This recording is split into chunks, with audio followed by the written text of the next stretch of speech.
నమస్తే అండి, నా పేరు Uma. Welcome back to dream kitchen.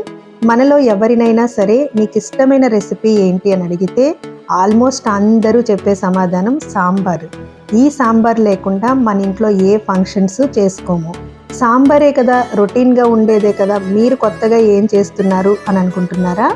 నేను ఈరోజు చూపించే సాంబారు ఆంధ్ర స్టైల్ కాదండి, మద్రాస్ స్టైల్లో సాంబార్ని ఎలా ప్రిపేర్ చేసుకోవాలో చూపిస్తాను.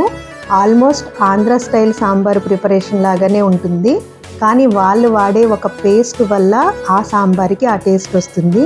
ఆ పేస్ట్ ఏంటో మీరు కూడా తెలుసుకోవాలనుకుంటే వీడియోని స్కిప్ చేయకుండా చివరి వరకు చూసి నేను చెప్పిన విధంగా మీరు ప్రిపేర్ చేసుకుంటే అచ్చం మద్రాస్ స్టైల్ సాంబార్ని ఇంట్లోనే సింపుల్గా ప్రిపేర్ చేసేసుకోవచ్చు. ఇంకా లేట్ చేయకుండా మద్రాస్ స్టైల్ సాంబార్ని ఎలా ప్రిపేర్ చేసుకోవాలో ప్రాసెస్లోకి వెళ్ళిపోదాం.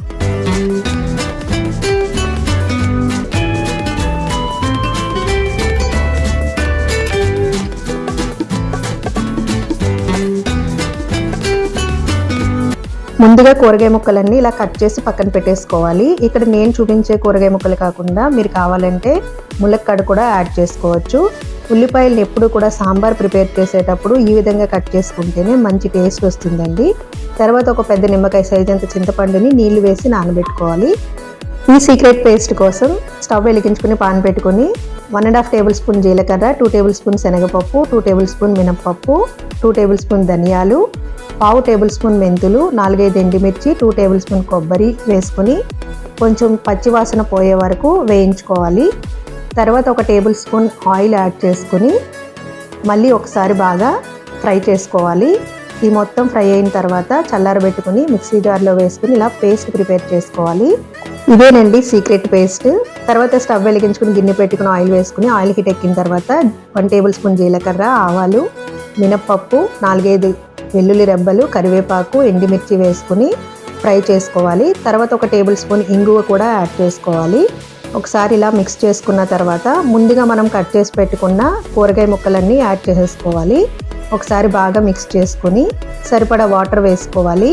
వాటర్ ముక్కలు మునిగే వరకు వేసుకుంటే సరిపోతుంది. తర్వాత ఒకసారి కలుపుకొని మూత పెట్టేసుకుని ఒక 3 నుంచి 4 నిమిషాలు కనుక ఉడికించుకుంటే మనకి కూరగాయ ముక్కలన్నీ ఇలా ఉడికిపోతాయి. ఇప్పుడు మనం ముందుగా నానబెట్టుకున్న చింతపండు గుజ్జు తీసుకుని 1 టేబుల్ స్పూన్ సాంబార్ పౌడర్ కూడా కలిపేసుకుని యాడ్ చేసుకోవాలి. తర్వాత మనం ప్రిపేర్ చేసుకున్న పేస్ట్ కూడా వేసుకుని బాగా మిక్స్ చేసేసుకుని మీ టేస్ట్ ప్రకారం కారం, సాల్ట్ యాడ్ చేసుకోవాలి. ఒకసారి మళ్ళీ మిక్స్ చేసుకుని ముందుగా మనం ఉడకబెట్టి పెట్టుకున్న కందిపప్పును కూడా వేసేసుకోవాలి. ఇందులో నేను పసుపు కూడా యాడ్ చేసి ఉడికించుకున్నాను. యాడ్ చేసేసుకున్న తర్వాత సరిపడా వాటర్ కూడా వేసేసుకుని ఒకసారి బాగా మిక్స్ చేసుకుని ఒక చిన్న బెల్లం ముక్క కూడా యాడ్ చేసుకోవాలి. తర్వాత కరివేపాకు, కొత్తిమీర కూడా వేసేసుకుని ఒకసారి బాగా మిక్స్ చేసుకోవాలి. చూస్తున్నారు కదండి, అచ్చం మన ఆంధ్ర స్టైల్ లాగానే ఉంటుంది, కానీ ఆ పేస్ట్ వల్లే మనకి మద్రాస్ స్టైల్ సాంబార్ టేస్ట్ అయితే వస్తుంది.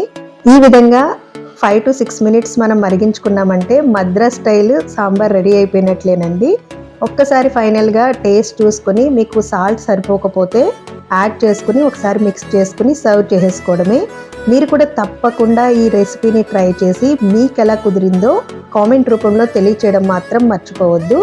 మరెన్నో quick and tasty sambar recipes కోసం మన ఛానల్ని సబ్స్క్రైబ్ చేసుకోవడం మాత్రం మర్చిపోవద్దు.